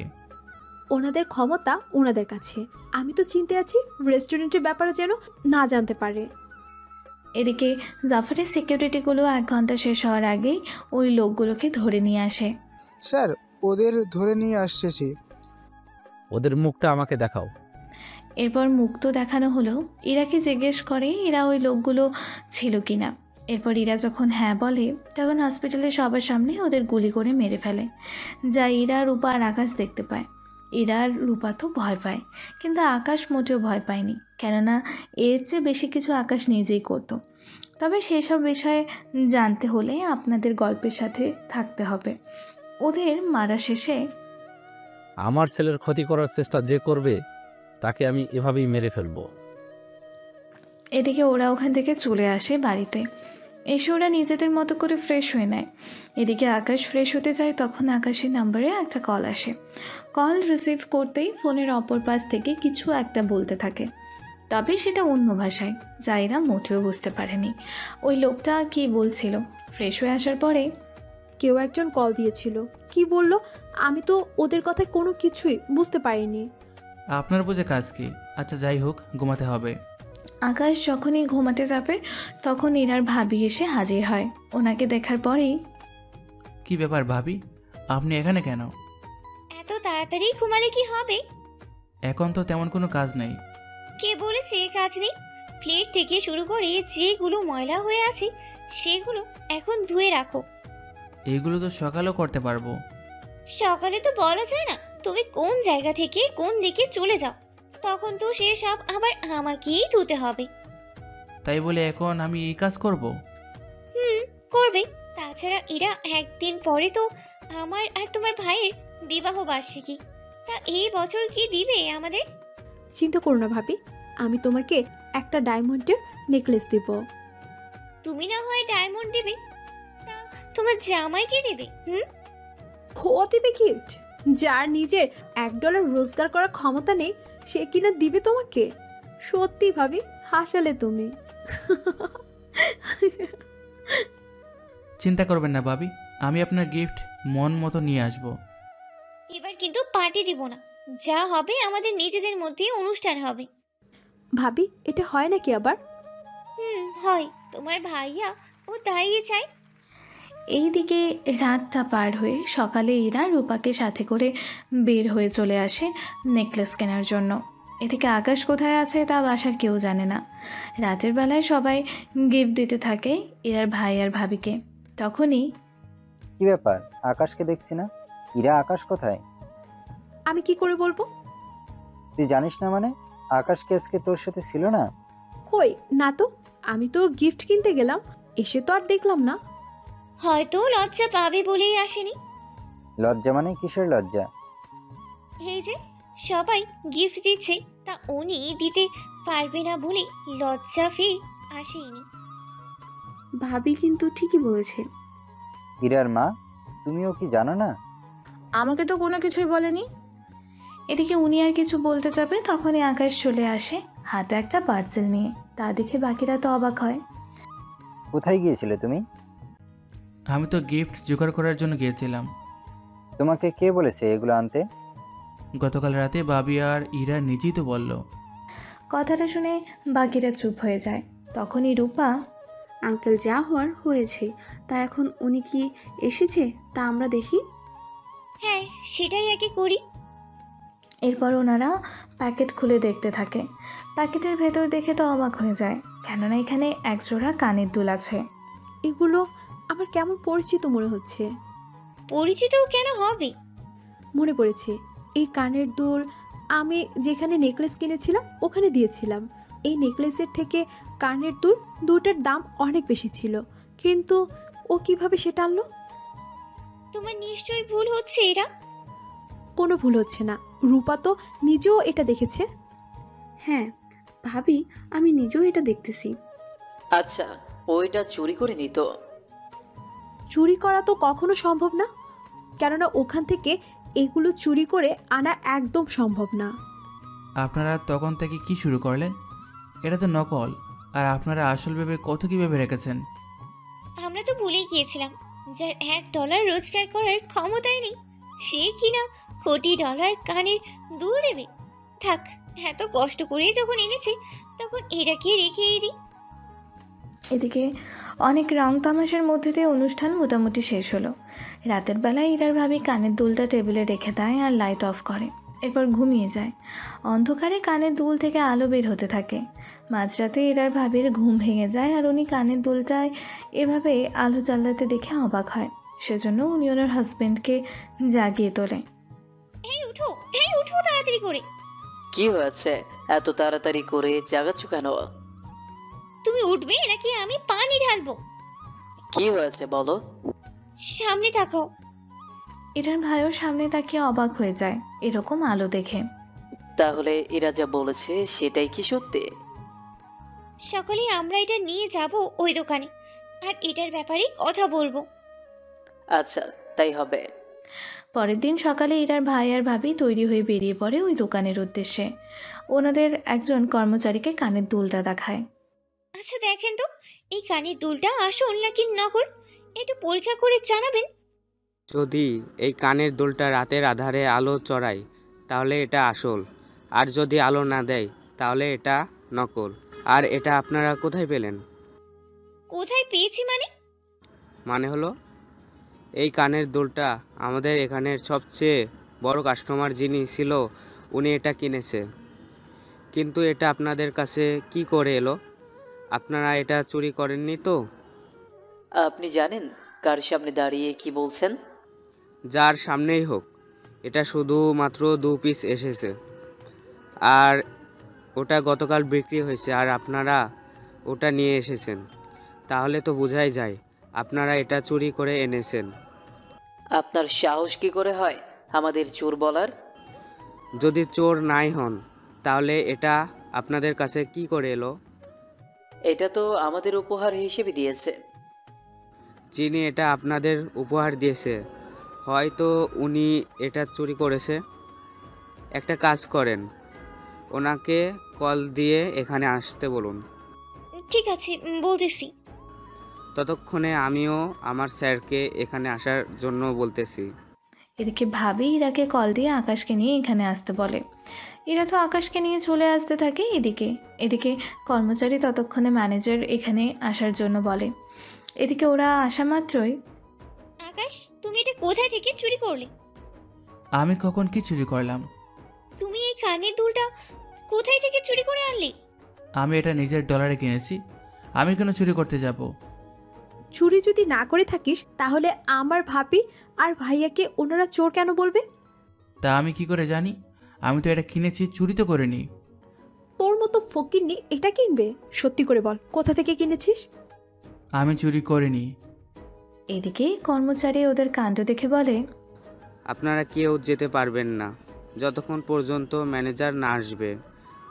তোর সাহস তো কম না? তুমি জানো তুমি কাদের কি বলতেছো?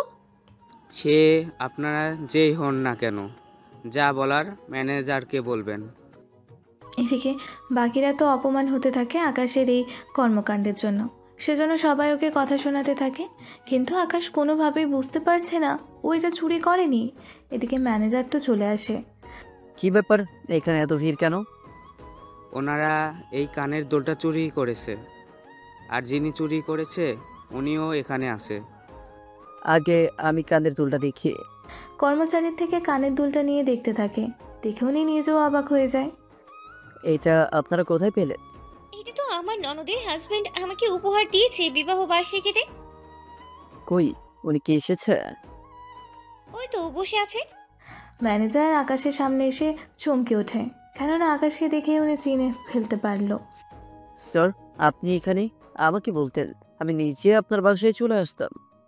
আর তুমি বলতে চাইছো উনি দুলটা চুরি করেছে? জি স্যার। তুমি কি জানো উনি কে? এক্ষুনি তোমরা সবাই ওনার পায়ে ধরে ক্ষমা চাইবে। যদি উনি তোমাদের ক্ষমা করে দেয় তাহলে তোমাদের চাকরি থাকবে, নয়তো তোমাদের চাকরি এখানেই শেষ। প্লিজ স্যার, এমনটা করবেন না। আমাকে বলে লাভ নেই, আকাশ স্যারের কাছে ক্ষমা চাও। এরপর ওর একে একে ক্ষমা চাইতে থাকে, আর আকাশও ওদের ক্ষমা করে দেয়। এদিকে বাকিরা বুঝতে পারছে না ওরা কি করবে, কেননা এত বড় দোকানের ম্যানেজার আকাশকে স্যার বলতে থাকে। এটা ভেবেই ওরা অবাক হয়। এরপর একে একে সবাই ক্ষমা চাইতে থাকে, আর বাকিরা দাঁড়িয়ে দাঁড়িয়ে দেখতে থাকে। ওরা তো বুঝতেই পারছে না এখানে কি হচ্ছে। কিছুক্ষণ পরে, স্যার, উনি কি আপনার বউ? কেন, কিছু কি হয়েছে? আসলে উনি একটা নেকলেস নিয়েছিল, আমি তো ভাবলাম। তা কার ভেবে কাজ নেই, আমি গেলাম এখন।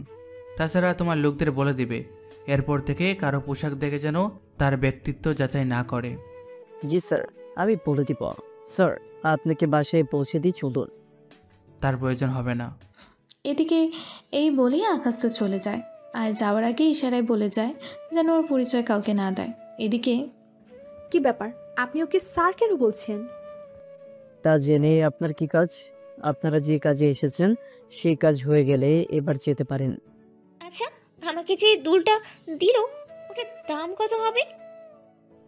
আপনার তো ভাগ্য ভালো যে আপনার ননদ এরকম একজন লোককে বিয়ে করতে পেরেছে। তবে এতটুকু বলবো, এই কানের দুলটা বিক্রি করলে আপনি বাকি জীবন বসে বসে খেয়ে যেতে পারবেন। কি বলেন, এত দাম? জি, এতটাই দাম। আপনার জন্য উনি যে নেকলেস নিয়েছে ওই নেকলেসের 50 গুণ দাম হবে এই কানের দুলটার। কথাটা শুনেই এরা এবার অবাক হয়, সাথে বাকিরাও। তবে এখানে রূপাও ছিল। রূপা তখন বলে, একটা কাজ করুন, সেম কানের দুল আমাকেও একটা দিন। সরি ম্যাম, এটা একটা শৈলী ছিল। রূপা, তোর কি মাথা খারাপ হয়ে গেছে? কেন, কি হয়েছে? তুই কি জানিস এই কানের দুলটা দাম কত হবে? বড় জোর $4-5 হাজার। আরে না, ওনার কথা অনুযায়ী এটার দাম তো $30,000 থেকে $35,000 হওয়ার কথা। ইরার কথা শুনে ওর ভাবি, ভাই আর রূপা অবাক হয়ে যায়। কি, এতগুলো ডলার ও কোথায় পেল? নিশ্চয়ই বাবা ওকে দিয়েছে। হতে পারে, নয়তো ওর মতো একটা ফকিন্নির কাছে এতগুলো ডলার আসবে কি করে? আমি তো ভুলেই গিয়েছিলাম বাবার কথা। আচ্ছা, এখানে থেকে আর লাভই নেই, মান সম্মান নিয়ে ফিরে যেতে পারছি, এটাই অনেক কিছু। ঠিক বলেছো ভাবি, চলো তাহলে এখন বাসায় ফিরে যাই। এরপর ওরা গাড়িতে বাকি কথা বলতে থাকে। এদিকে আকাশ যখন বাসায় ফেরে রাতের বেলায়, তখন সবাই ওকে এক এক করে জিজ্ঞেস করতে থাকে। আর এদিকে ইরার বাবাও চলে আসে। সেজন্য সবাই ওনাকে বলে দেয় আকাশকে যেন কোনোভাবে উনি সাহায্য না করে। এদিকে দেখতে দেখতে 5-6 দিন কেটে যায়। এই কয়েকদিনে ওরা আকাশকে অপমানের ওপর অপমান করতে থাকে, যা ইরার বাবা জানে না। একদিন উনি বিকালে বাসায় ফিরে তখন আকাশকে মেঝে পরিষ্কার করতে দেখে উনি তো রেগে যায়। ইরার মা, বৌমা, কোথায় তোমরা? কি হয়েছে বাবা, আপনি এভাবে চিৎকার কেন করছেন? কিছু কি হয়েছে? বাড়িতে এতগুলো লোক থাকতে আকাশকে কেন মেঝে পরিষ্কার করতে হচ্ছে? আসলে হয়েছে কি? কি হয়েছে তাড়াতাড়ি করে বলো। ইরা বলেছে এসব করার জন্য। ইরাকে এক্ষুনি এখানে ডেকে আনো। জি বাবা, আনতেছি। এরপর ইরাকে ডাকার জন্য ভাবি উপরে যায়, আর ইরা আর রূপাকে নিয়ে নিচে নামে। কি হয়েছে বাবা, তুমি এভাবে চিৎকার কেন করছো? তোমার যে হার্টের সমস্যা সেটা কি ভুলে গেছো? আমি এইগুলো কি দেখতেছি? কি দেখতেছো তা না বললে বুঝবো কি করে? এইসব কি? কোন সব? এরপর উনি ইশারা করে ইরাকে দেখায়। ও তো কাজ করতেছে। আমিও সেটাই জানতে চাইছি, ও কেন কাজ করতেছে? তোমাকে না বললাম, ও আমার কাবিনের ডলার পরিশোধ না করতে পারলে ওকে দিয়ে আমি এইভাবে কাজ করিয়ে এইভাবে সে ডলার পরিশোধ করবে। ও যে তোর স্বামী, তা কি ভুলে গেছিস তুই? স্বামী হয়েছে তো কি হয়েছে? দেখো বাবা, ও যতদিন পর্যন্ত আমাকে কাবিনের ডলার না দিতে পারবে ততদিন আমি ওকে দিয়ে এইভাবে কাজ করাবো। যদি ও ডলার দিতে পারে তাহলে আর কাজ করতে হবে না। এরা কিন্তু ঠিকই বলেছে। বাহ, সবাই দেখি এক হয়ে গেলে। আকাশ, তুমি আমার সাথে রুমে আসো। আকাশ আসতে থাকে, ওনার সাথে ইরার মাও আসতে থাকলে আমি জামাইকে আসতে বলেছি, তোমাকে বলিনি। এবার ইরার আম্মু থেমে যায়। এদিকে উনি আকাশকে রুমে নিয়ে এসে আকাশের হাত ধরে কাঁদতে থাকে। আমি পারিনি তোমাকে সুখ দিতে। আপনি কাঁদবেন না। তাছাড়া এরা ছোটো মানুষ, ভালো খারাপ এখনও কিছু বোঝে না। তাছাড়া ও বিজনেস সামলাচ্ছে বলে এরকম হচ্ছে। যদি অন্য মেয়েদের মতো বাবা আর ভাইদের উপর নির্ভর হতো তাহলে এরকমটা হতো না। আসলে আব্বু, আমাদের দেশের এরকমই হয়। একটা মেয়ে যখন চাকরি করে নিজের প্রতিষ্ঠিত হতে থাকে তখন সে বাকিদের আর মানুষ বলে মনে করে না। তবে সব মেয়েরা কিন্তু একরকম না। যারা ছোটো থেকে অভাব দেখে আসছে তারাই তাদের পরিবারের জন্য কিছু একটা করার চেষ্টা করে, আর যারা কখনো অভাব দেখেনি তারা একটু প্রতিষ্ঠিত হতে পারলে বাকিদের খুব সহজে ভুলে যায়। সেজন্য আমি এইসব দেখে কোনো কিছুই মনে করি না। সত্যি আকাশ, তোমার মতো করে কেউ যদি বুঝতো তাহলে তো হতোই। আমি তোমাকে ডলার দেই, তুমি ওইগুলো দিয়ে আলাদা কোনো ব্যবসা করো। এতে তুমি পরে একটা বাড়ি করে সেখানে নিয়ে যেতে পারবে ইরাকে নিয়ে। তার কোনো প্রয়োজন হবে না। আমার যা কিছু আছে তা আমি পরে একটা সময় আপনাকে দেখাবো। কি সেগুলো? সময় হলে ঠিকই জানতে পারবেন। এদিকে উনি রুম থেকে বের হয়ে অফিসে চলে যায়। উনি অফিসে যাওয়ার পরেই বাকিরা আকাশকে আবারও কথা শোনাতে থাকে। এভাবে আরও 2 দিন কেটে যায়। পরের দিন ইরার বাবা নাস্তা করার সময়, ইরা, তোকেও আমার সাথে আজকে অফিসে যেতে হবে। ভাইয়া তো যাবে, তাহলে আমি এসে কি করব? আজকে আমরা একটা কোম্পানির সাথে ডিল করব। যদি ডিলটা হয়ে যায় তাহলে আমরা এবার অনেক মুনাফা করতে পারবো। ঠিক আছে, চলো তাহলে। আকাশ আর রূপা, তোমরাও চলো আমাদের সাথে, তাহলে একসাথে অফিসে দেখা হয়ে যাবে। এদিকে ওরাও যেতে থাকে। ওদের মতো এখানে আরও অনেকে এসেছে ড্রিল করার জন্য, কিন্তু এতজনের মধ্যে ইরার বাবা ডিল পাবে কিনা সেটাও উনি বুঝতে পারছে না। বাবা, এতগুলো লোকের মাঝে আমার তো এই নিয়ে টেনশন হচ্ছে। ভাইয়া কিন্তু ঠিক বলেছে। তাছাড়া আমরা ফাইলটা অনেক ভালোভাবে তৈরি করেছি। আগে ফাইলটা জমা দেই, তারপর না হয় দেখা যাবে। এদিকে ইরার ভাই ফাইল জমা দিতে যাবে, তখনই আকাশ বলে ওঠে, আব্বু, আমি কি ফাইলটা একবার দেখতে পারি? ওই, তুই ফাইলের কি বুঝবি? সে কোনো কিছু নাই বুঝি, কিন্তু দেখতে তো পারি। তোকে কোনো কিছুই দেখতে হবে না। আকাশ যখন এত করে দেখতে চাইছে তখন দেখুক। এরপরে ফাইল দেখতে থাকে। দেখার পরে এখানে অনেক কিছুই মিসিং আছে, আর মিসিংগুলোর জন্য ওরা এই প্রজেক্ট পাবে না। বাবা, এখানে তো অনেক কিছুই মিসিং আছে, আর এই মিসিং থাকার কারণে কিন্তু আমরা প্রজেক্ট পাবো না। ওই চুপ কর, উনি আসছে আঞ্জাম দিতে। তুই ফাইলের কি বুঝিস? যতটুকু বুঝি, তবে এতটুকু শিওর দিতে পারবো এই প্রজেক্ট আপনারা পাবেন না। বাবা, ওর কথা শুনতে হবে না। এই বলে আকাশের হাত থেকে ফাইল দিয়ে ওখানে জমা দিয়ে আসে। আর জমা দেওয়ার পরে ওখান থেকে জানানো হয় 3 ঘন্টা পরে জানানো হবে কে এই প্রজেক্ট পাবে। আব্বু, 3 ঘন্টা এখানে বসে না থেকে আমরা বাইরে এসে খাবার খেয়ে আসি। আপনারা যান, আমার কিছু কাজ আছে, সে কাজগুলো শেষ করতে হবে। কি কাজ আকাশ? ভিক্ষা করা ছাড়া আর কি এমন কাজ থাকতে পারে ওর? ইরা হাজবেন্ডের কি করে কথা বলতে হয় তা কি তোকে এখন শেখাতে হবে? আমরা যাব খাবার খেতে, আর ওর এখন কি এমন কাজ থাকতে পারে? মানুষের কাজ থাকতে পারে। এদিকে আকাশ ওখান থেকে বের হয়ে আসে কর্মচারীর কাছে, যারা এই প্রজেক্টগুলোর কাজ দেখে তাদের কাছে। ওদের বড় বস আকাশকে দেখেই, আরে স্যার, আপনি এখানে? আমি এখানে। তাই এখানে এই ফাইলটা দেখো, অনেক জায়গায় ভুল আছে। আমি চাই তুমি এই ফাইলটার মধ্যে থাকা ভুলগুলো ঠিক করে নাও, তারপর এই প্রজেক্ট ওনাদের দেবে। আপনি যখন বলেছেন তখন এই প্রজেক্ট ওনারই পাবে, আপনি কোনো চিন্তা করবেন না। আমি তাহলে আসি এখন। ওখান থেকে চলে আসে। এদিকে ইরার বাবার কাছে এসে, আর কোনো চিন্তা নেই, প্রজেক্ট আপনারাই পাবেন। সে আর বলতে, আমাদের থেকে ভালো প্রজেক্ট তৈরি করবে, এরকম কেউ আছে নাকি? এরা, তুই একদম ঠিক বলেছিস। আমরা যেভাবে প্রজেক্ট তৈরি করেছি তা অন্য কেউ চাইলেও পারবে না। হুম, ঠিক বলেছিস। আচ্ছা শোন, এই প্রজেক্টের কাজ হয়ে গেলে ইরা, তুই আর রূপা আকাশকে নিয়ে লন্ডনে যাবি তোর মামার বাসায়। ঠিক আছে। এদিকে কয়েকটা ঘন্টা পরে প্রজেক্ট দেওয়ার ব্যাপারে সবাইকে ডাকা হয়। তখন ওখানে একজন ব্যক্তি এসে, আমরা এই প্রজেক্ট মিস্টার রফিক চৌধুরীকে দিচ্ছি। কথাটা শুনে ইরা আর ওর বাবা ভাই তো খুশি হয়ে যায়। এরপর ওদের স্টেজে এনে ফাইল তুলে দেওয়া হয়। ওনারা ফাইল খুলে দেখে ভেতরে পুরোই চেঞ্জ করা, কেননা ওরা যেভাবে ফাইল রেডি করেছে এখানে তার পুরোই চেঞ্জ করা। কি ব্যাপার আব্বু, ওখানে তো পুরোই চেঞ্জ করা সব কিছু। কই দেখি। উনিও কিছু জায়গায় চেঞ্জ দেখতে পায়। তখনই আকাশ তো বলেছিল ফাইলে অনেক ভুল আছে, আর যে যে জায়গায় ভুল আছে সেটাও আমাকে বলেছে। ও যেভাবে বলেছে সবকিছু দেখি সেভাবেই ঠিক করা হয়েছে। কি বলছো আব্বু, ও কি করে ফাইলের সম্পর্কে জানবে? তা আমি নিজেও জানি না, তবে যাই হোক প্রজেক্ট তো আমরা পেয়েছি, এতেই হবে। সেটাও ঠিক। আচ্ছা চলো তাহলে এখন বাসায় যাই। আর একটু কাজ আছে, এই কাজটা শেষ করে তারপর আসতেছি। আমি আর ভাই তাহলে চলে যাচ্ছি। ঠিক আছে।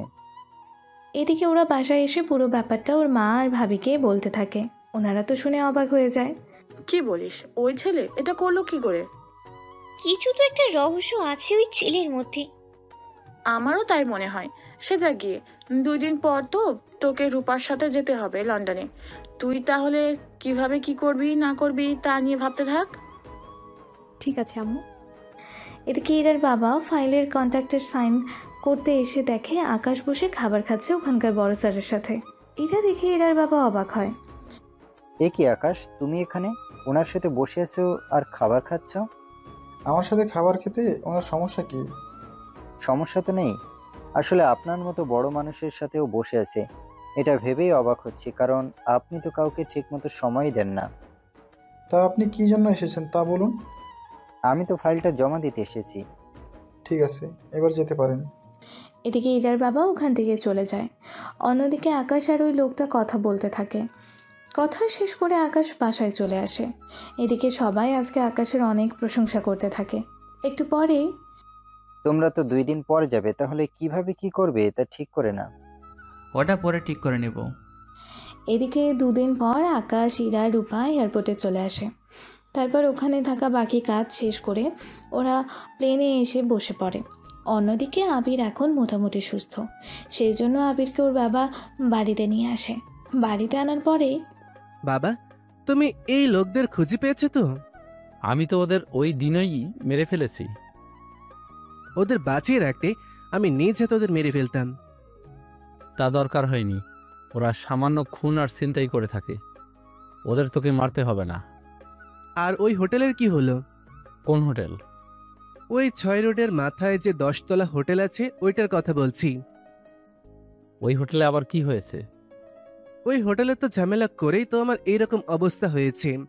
তুই হোটেলে গিয়েছিস খাবার খেতে, ওখানে কেবিন খালি ছিল না বলে তুই রাগ করে চলে এসেছিস? তোমাকে এসব কথা বললো কে? কে আবার? ইরা বলল। ইরার সাথে তোমার আবার কবে কথা হয়েছে? তোর যখন গুলি লাগে তখন ইরা আর ওর মামাতো বোন আর সাথে একটা ছেলেও ছিল, ওরাই তো তোকে হসপিটালে নিয়ে আসে। এরপর আমি জিজ্ঞেস করাতে ইরা আমাকে এইসব বলল। ইরা ঠিক কি কি বলেছে তা আমাকে ডিটেলসে বলো। এরপর জাফর চৌধুরী আবিরকে সবটা বলতে থাকে। সবটা শুনে আবির তো এখন আবারও রেগে যায়। তোর আবার কি হয়েছে, এভাবে রেগে যাচ্ছিস কেন? কারণ ইরা তোমার থেকে অনেক কিছু লুকিয়েছে। যেমন কি কি লুকালো? এরপর আবির রেস্টুরেন্টে থাকা সব ঘটনা বলতে থাকে। সবটা শুনে উনিও রেগে যায় এবার। কি এত বড় সাহস ওই ম্যানেজারের? তোকে এইভাবে অপমান করলো আর ইরা আমাকে এই ব্যাপারে কোনো কিছুই জানায়নি। আমি এখনই ওর বাসায় যাচ্ছি আর ওকে জিজ্ঞেস করতেছি ও কেন আমাকে ওই দিন কিছু বলেনি। ইরা হয়তো চায়নি কোনো ঝামেলা হোক, সেজন্য তোমাকে বলেনি। তাছাড়া ইরার বিয়ে হয়ে গেছে। আমি ভেবেছিলাম ইরাকে বিয়ে করব, কিন্তু আমি করার আগেই অন্য কারোর সাথে ইরার বিয়ে হয়ে যায়। তা কোন ছেলের সাথে বিয়ে হয়েছে? ওই দিন ওদের পাশে যে ছেলেটাকে দেখলে ওই ছেলেটাই। তুই কোনো চিন্তা করিস না, আমি দরকার হলে ওই ছেলেকে মেরে ফেলে হলেও তোর হাতে ইরাকে তুলে দিব। ওইটা আমি দেখে নিব কি করা যায় ইরার সাথে। তুমি আপাতত ওই রেস্টুরেন্টের ব্যবস্থাটা করো। তুই কোনো চিন্তা করিস না, আমি দেখতেছি ওই হোটেল আর ম্যানেজারকে। ঠিক আছে, তাই করো। এইদিকে জাফর চৌধুরী রেস্টুরেন্টে এসে ম্যানেজারের রুমে এসে ওনাকে ধমকাতে থাকে। তোর সাহস কি করে হলো আমার ছেলেকে অপমান করার? সাহসের আপনি কিছুই দেখেননি এখনো। যদি আপনি জানতেন এই রেস্টুরেন্টের মালিককে, তাহলে কখনোই এই রেস্টুরেন্ট কেনার কথা মুখেও আনতেন না। তাহলে বল এই রেস্টুরেন্টের মালিক কে? এরপর ম্যানেজার এমন একজন ব্যক্তির নাম বলে যার নাম শুনে জাফর চৌধুরী ওখানেই ভয় পেয়ে যায়। সাথে ম্যানেজারকে অনুরোধ করতে থাকে যেন ওনাকে এই বিষয়ে কোনো কিছুই না বলে। এই বলে ওখান থেকে চলে আসে। এখন হয়তো আপনাদের মনে প্রশ্ন জাগতে পারে, কে এই লোক যার পরিচয় শুনে জাফর চৌধুরী নিজেই ভয় পেয়ে যায়? ওই ব্যক্তি আর গল্পের বাকি কাহিনী আপনারা আস্তে আস্তে জানতে পারবেন সিজন 2 এর মধ্যে। সিজন 2 এর মধ্যে আপনারা গল্পের অনেক কাহিনী জানতে পারবেন। সাথে গল্পের মধ্যে থাকা কিছু কিছু রহস্য থেকে শুরু করে আকাশ যে লন্ডনে যাচ্ছে, ওখানে যাওয়ার পরে ইরা আর আকাশের মধ্যে কোনো পরিবর্তন কি আসবে, নাকি সব কিছু আগের মতোই চলতে থাকবে? এই সব প্রশ্নের উত্তর আপনারা সিজন 2 এর মধ্যে জানতে পারবেন। তাহলে আপনারা গল্পের বাকি কাহিনীর জন্য অপেক্ষা করুন। এতদিন সাথে থাকার জন্য সবাইকে অসংখ্য ধন্যবাদ।